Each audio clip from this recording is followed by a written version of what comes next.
नमस्कार अनि हार्दिक स्वागत गर्न चाहन्छु अनलाइन टिभी अञ्जुलीको प्रस्तुति कार्यक्रम अञ्जुली विशेषमा। आज मैले कार्यक्रममा रहेर पछिल्लो समय सामाजिक सञ्जाल फेसबुकमा एकदमै भाइरल भएको विषयवस्तुको बारेमा तपाईलाई जानकारी गराउने छु। अहिले पछिल्लो समयमा दार्जिलिङमा गोर्खाल्यान्डको माग गर्दै विभिन्न गतिविधिहरू भइरहेको छ र त्यसले ठूलै रूप लिन थालिसकेको छ। यसै क्रममा एकाएक सामाजिक सञ्जालमा सीमा सुवेदीको नाम भाइरल भइरहेको छ। उनले नेपालीमाथि गाली गलोच गरेकी छिन्। अन्तमा भारतीय महिला सीमा सुवेदीले नेपाल र नेपाली सामु माफ मागेकी छिन्। शुक्रबार मध्यरातमा फेसबुक लाइभ गरेर नेपालीहरू भाडा मान्न आउँछन् भारतमा भन्दै नेपालीलाई तल्लो स्तरमा गिरेर गाली गलोच गरेकी थिइन्। सीमा सुवेदी सामाजिक सञ्जालमा नेपालीमाथि गरेको टिप्पणीको सामाजिक सञ्जालमा भएको कडा आलोचनापछि क्षमा मागेकी छिन्। उनले पहिलो भिडियोमा नेपालीहरूलाई गाली गरेकी थिइन् र दोस्रो भिडियोमा उनले माफ मागेकी छिन्। वास्तवमा उनले के गाली गरेकी थिइन् र कसरी माफ मागेकी छिन् यसको लागि भिडियो हेर्नुहोस्। घमंड है इंडियन होने पर, मरते दम तक भारत माता के लिए लड़ेंगे, मरते दम तक अपने हिंदी भाषी होने पर गर्व करेंगे, मरते दम तक जब भी कोई हमारे इंडिया के लिए बुरा बोलेगा उसके खिलाफ वही करेंगे जो हम पाकिस्तानियों के लिए करते हैं। इसीलिए हेलो, थोड़ा मुंह जवान संभाल के। होगा नेपाल में गोरखा डिस्ट्रिक्ट, पर मेरे पुरखों ने तो आज तक नेपाल नहीं देखा।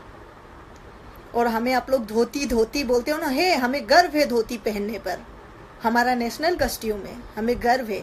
अगर इतना धोतियों से प्रॉब्लम है तो इंडिया के काम क्यों करते हो फिर? दुनिया भर के बर्तन मांजने वाले तो तुम्हारे नेपाल से ही आते हैं। तुम्हारे लिए हम बदनाम है यहाँ पे बेकार में, इंडियन गोरखा बदनाम है, क्योंकि लोग कंफ्यूज हो जाते हैं कि नेपाली है या इंडियन है। इसीलिए अपना मुंह संभाल के बात करना। समझ गए होंगे ना मैं किसको बोल रही हूँ। मैं भी कोई पागल नहीं हूँ जो एशिया इंटरनेशनल जीत के बैठी हूँ। और दूसरी बात, भारत को कभी नेपाल का सपोर्ट चाहिए ही नहीं था।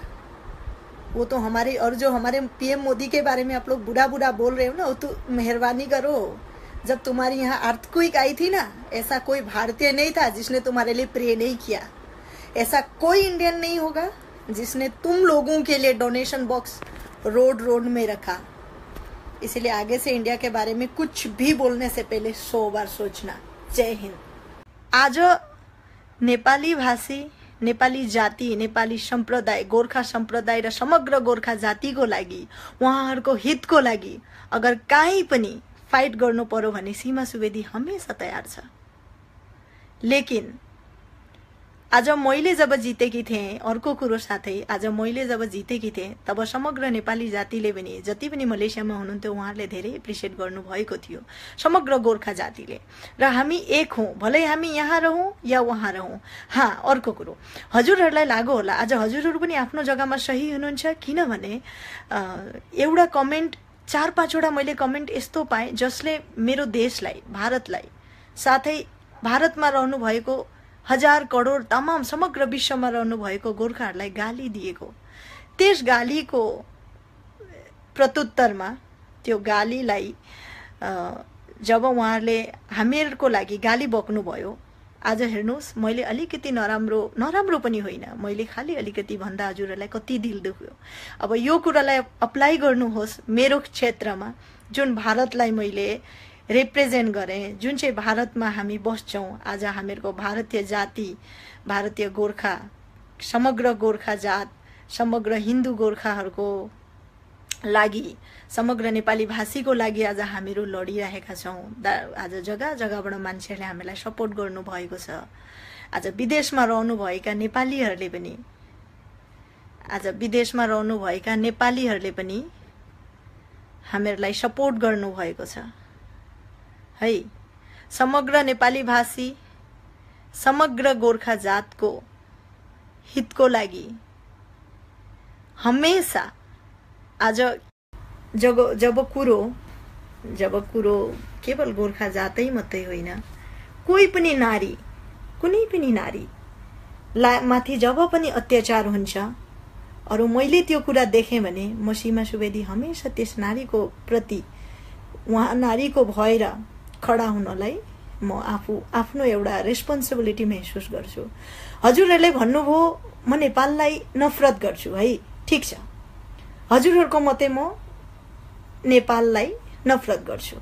लेकिन हजुरहरूले सायद ये देख्नु भएन, मैले सोशल पोस्टमा जब मिस नेपाल अस्मी श्रेष्ठले नेपाललाई रिप्रेजेन्ट गर्नुभएको थियो इन्टरनेसनल लेभलमा, वर्ल्डमा, तब म पहिलो इन्सान थिएँ, पहिलो भारतीय थिएँ होला जसले अस्मी श्रेष्ठको पोस्ट आफ्नो पेजमा शेयर गरेकी थिएँ र उहाँलाई गुड लक भनेकी थिएँ। कति खुकुरी नाच भएको गोर्खा रेजिमेन्टको हामीहरूको सोल्जरहरूले खुकुरी नाच प्रदर्शन गरेकामा त्यो चिजलाई आफ्नो पेजमा ल्याएर प्रमोट गर्ने मै थिएँ। र यो कसरी हजुरहरूले सोच्नुभयो? आज धेरै मान्छेहरूले, दाजुभाइहरूले यो भी भन्नुभयो कि remove your surname and all. पहिलो कुरो, मेरो सुवेदी श्रेष्ठ थरले एउटा गोर्खा जातलाई, नेपाली भाषालाई रिप्रेजेन्ट गर्छ। आज हामी जहीँ हौँ, हामीको माझमा जेही होस्, लेकिन दुनियाँको नजरमा हामी एक हौँ। र हामीहरूलाई इभन म भी नेपालमा गएकी थिएँ, काठमाडौँमा मनोकामना मन्दिर गएँ। Even I am big fan of Nepali food. अरू Nepali food is something like काँकर भिटामा मैले खूब सारा नेपाली फुड भी खाएकी थिएँ। इनफ्याक्ट मलाई आफ्नो नेपाली भाषा जुन चाहिँ हामीहरूको मदर ल्याङ्ग्वेज हो, आज दार्जिलिङमा मान्छेहरू किन लडाई गर्दैछन् भन्दा आफ्नो नेपाली भाषाको मागका लागि। आज हजुरहरू खुद, यो मैले स्पेसली नेपालमा रहनु भएको दाजुभाइहरूलाई र नेपाली जनतालाई भनेको, हजुरहरू खुद सोच्नुहोस्, हामीहरूको 7 पुर्खौँले पुस्ताको पुस्ता, पता नै कति पुस्ताले भारतको लागि लड्यो। आज भी शरदमा इन्डियन आर्मीमा गोर्खा रेजिमेन्टको कति जवान हर साल मर्नुहुन्छ, बित्नु भएको छ। उहाँहरूले आफ्नो प्राणको बलिदान दिनुभएको छ। र आज के लाग्छ हजुरहरूलाई, के हामीहरूले यदि गोर्खाल्यान्ड पायौँ भने मेरो मते उहाँहरूको जुन चाहिँ त्याग हो, जुन चाहिँ बलिदान हो, त्यसलाई अलिकति इज्जत हुन्छ। र हजुरहरूको नराम्रो कमेन्टले मेरो केही खराब गर्दैन। म एउटा आर्टिस्ट हुँ, मेरो कोही जात छैन, धर्म छैन। भोलि पाकिस्तानले पनि मलाई राम्रो अमाउन्ट दिएर मलाई काम गर्न बोलायो भने उहाँको मुभीका लागि, उहाँहरूको टिभी सिरियलका लागि of course I love to go. के और दोस्रो कुरो, भारत और नेपाल कहीँ साल अगाडि एउटै थियो। र आज यदि हामीहरूले नेपाल भारत भनेर लडाई गर्यौँ भने हामीहरूको मूर्खामी हुन्छ। अरू यसले फाइदा चाहिँ कोही तीसरो मान्छेलाई नै हुन्छ। फेरि हेर्नु होला। र जे होस्, आफ्नो बीचमा लडाई झगडा त त्यस्तै हो। खुन त नेपाली नै हो, खुन त गोर्खाकै हो। र जवान खुन अलिकति एग्रेसिभ भी हुन्छ, राम्रो भी हो। लेकिन आज फेरि म सीमा सुवेदी यस कुराको प्रतिश्रुति दिन्छु, म समग्र नेपाली जाति, समग्र नेपाली भाषी र समग्र गोर्खालाई जे आज मात्रै होइन, इन फ्युचर कहिले पनि गोर्खा जातिको मान, स्वाभिमान र प्रतिष्ठामा कसैले पनि केही पनि उंगली उठायो र गोर्खा जातिको, नेपाली भाषाको मान सम्मानको लागि कहिल्यै पनि मलाई लाग्यो जे मेरो यहाँ बोल्न जरुरत छ। सीमा सुवेदी चाहे जहीँको होस्, त्यसको लागि हमेशा खडा हुन्छ। मुम्बईमा हुनुभएका कति सारा नेपाली, हामीहरूको जुन चाहिँ नेपालबाट बिलङ गर्नुहुन्छ नेपाली गोर्खाहरूले मलाई जान्नुहुन्छ, मेरो खुदको टिममा भी हुनुहुन्छ। र उहाँहरूलाई पनि थाहा छ जे हामीहरू कसरी एक दुसरालाई सपोर्ट गर्छौँ यहाँनिर र हामीहरू कसरी चलेका छौँ। मेरो लडाई या भारतमा भएका समग्र गोर्खाको लडाई नेपालमा रहनु भएको दाजुभाइसँग या नेपाल सरकारसँग होइन, हामीहरूको लडाई हो आफ्नै सरकारसँग। जहाँ हामीहरूले यत्रो साल युद्ध गरेर आज कति परिवारले बाउ खोएका छन्, कति परिवारले आमा खोएका छन्। अस्ति एउटा भिडियो देखेँ मैले फेसबुकमा, बच्चा कसरी रोको मम्मी मम्मी भनेर। एउटा नारी भएकोमा मलाई यस्तो खराब लाग्यो त्यो बच्चाको आँसु देखेर। जसरी पुलिसले त्यो लेडीहरूलाई कुट्यो, जसरी उनीहरूमाथि प्रहार गर्यो, उनीहरूको केही राइट्स थिएन, लेकिन फेरि भी त्यो पुलिसहरूले प्रहार गर्यो। किन? कहाँ पायो त्यत्रो हक? कहाँ पायो? आफ्नो भाषाको माग गर्नु मान्छेको गल्ती होइन। आज नेपाली यो हामी जुन चाहिँ भाषा बोल्दैछौँ, हामीहरूको मातृभाषा, यस मातृभाषामा हामीहरूलाई गर्व छ। आई नो मेरो नेपाली हुन सक्छ हजुरहरू जस्तो स्पष्ट छैन, लेकिन I tried my best to speak. अरू धेरैजना मान्छेहरूले धेरै कमेन्ट गर्नुभयो, राम्रो भी गर्नुभयो, नराम्रो भी गर्नुभयो, I am okay with that. लेकिन साथै एउटै रिक्वेस्ट छ सबैसँग, समग्र नेपाली भाषी र समग्र गोर्खा जातसँग कि प्लीज हम चाहे इंडियन हो या नेपाल में रहने वाले, लेकिन हामीहरूको बिरुवा त एउटै हो नि।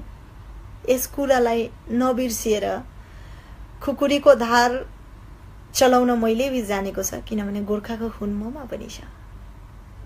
र समग्र नेपाली जाति, समग्र नेपाली दाजुभाइ दिदीबहिनी र साथै मलाई सपोर्ट गर्नुभएका समग्र गोर्खा जातलाई म मेरो जय हिन्द, जय गोर्खा, मेरो सलाम। अरू जति पनि मान्छेहरूले आफ्नो जान गवाउनु भएको छ यो युद्धमा, यो लडाईँमा, उहाँहरूको लागि म दिलबाट ईश्वरसँग, माता रानीसँग प्रार्थना गर्छु उहाँहरूको आत्माले शान्ति पाओस्। अरू होपफुली हामीहरू आफ्नो एममा, आफ्नो समग्र गोर्खा जातिले जुन चाहिँ सपना देख्नु भएको छ त्यसमा हामीहरू सक्सेस हौं। अरू समग्र गोर्खा जातिको भाषा कल्चरको सुरक्षाको लागि हामीहरू हमेशा एक दूसरेको साथ दियौं र हामीहरूको जातलाई हामीहरू प्रोटेक्ट गरौं, हामीहरूको भाषालाई हामी प्रोटेक्ट गरौं। एक दिन यस्तो होस् पूरा विश्वमा नेपाली भाषा चलोस्।